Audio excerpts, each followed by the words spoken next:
Hi, how are we doing, everybody, and welcome to Russell Heritage Golf. Today I'm talking about quite simply the best tip that I could give any golfer, right, regardless as to what your physical limitations are, regardless as to your ability. It's just to fundamentally understand this tip is going to necessarily highlight exactly what sort of direction you should move in with your golf, or exactly how to start improving your golf. This week I've been talking very much about simple tips, and a couple of videos coming up I start to talk about the categories of different types of golfers, and that's why this video is really applicable by the time you watch that one. The tip is quite simple actually, and it's very relatable. That I did a video not that long ago, probably 2 weeks ago, and I talked about the separation, and the separation is a really important thing in the golf swing. It basically is when, you know, the lower body starts to initiate the rotation into the downswing, which helps you kind of swing the club down on plane. So it's a really important part to the swing. What's also really important about it is that if you can't create a separation, it basically means that one of two things. You either have an incorrect backswing position, which I would say 90% of golfers have, or maybe physically you're struggling. Now, if you try this exercise and you find it difficult, but you have no real medical problem, you know, in terms of you don't have a problem with the spine, then just start to make sure that you understand that you're not doing it correctly, basically. Don't make the assumption that it's not necessarily for you, because most golfers that come for lessons are normally coming for lessons because they have related to the channel and they have things like an early hip extension or an excessive amount of lateral movement. And what it normally stems from is that in the backswing they don't create the correct pelvis rotation on the way back. Now, the simplicity of the drill goes back to the separation exercise, right? I want you to kind of stand up nice and straight, and I want you to quite simply just turn your shoulders and your hips back and forth, okay? And then as you kind of swing up towards the top, as you turn into the backswing, then just kind of start to slowly open up the lower body, right? Now you should be able to do this without any increase on force. So if I put my hand across my shoulder, you can see the way I can open up my hips back and forth without this coming over at the same rate. Now, once you can do that and you can get the feeling, and you might need to just find that it's a bit of a coordination thing more so than anything else, right? So if you've got somebody knocking around, then ask them just to hold your shoulders as you try and open up. You will find that motion, okay? Now the interesting thing is that once you take your posture, you take a good bend of the hip, then basically if you do the same sort of movement, you should have the freedom, as I'm demonstrating here, to be able to move the hips at an independent movement away from the upper body moving. And this is just the pelvis freely being able to move. Obviously the spine would be rotating, but there is no pressure of the upper body moving at the same rate.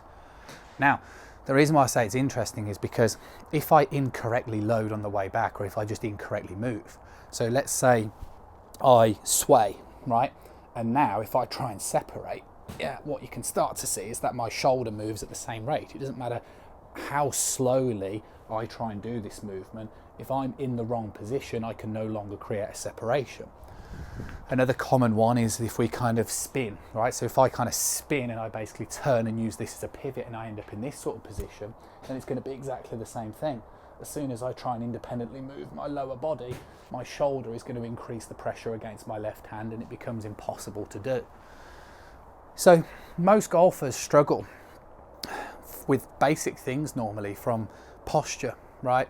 Then they struggle with things like understanding how the pelvis is designed to turn into the leg, right? And that helps you do things like stay centered and give you the ability to put pressure in towards the ground. But most importantly, if the pelvis is able to kind of freely rotate, then you can start to create a separation.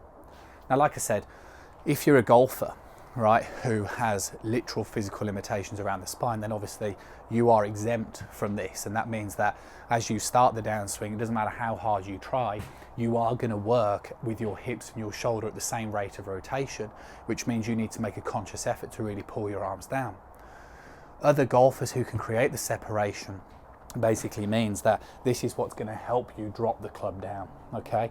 So as you can see, as I start to rotate my lower body and initiate my upper body, therefore there'll be more of a natural falling down to help me keep the club on plane. It's a really important thing to get your head around. This is, right? I do this a lot with people. I get them, like I've done with you guys today, I get them standing up first, and I understand the posture.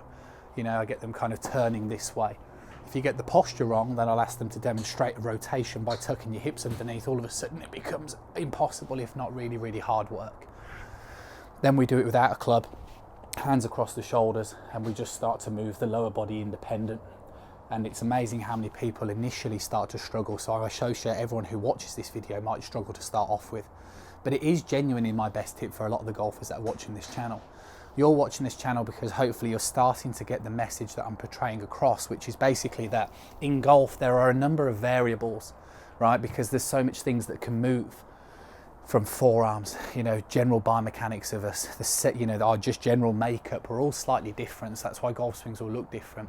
But fundamentally, this is the kind of thing that you have to do. And when you watch the golfers on the TV, 95% of the golfers would move in a very similar fashion. And that's basically understanding how the pelvis turns into the leg and the pelvis turns into the leg coming in towards the downswing. If you can do those movements, you'll generally find that the functionality around the spine is going to be good, and that means there's only a couple of things that you have to try and coordinate with your hands and arms to give you the best chance of a repeatable golf swing. Hopefully you understand what I want you to go away and work on, right? Work on this little separation drill.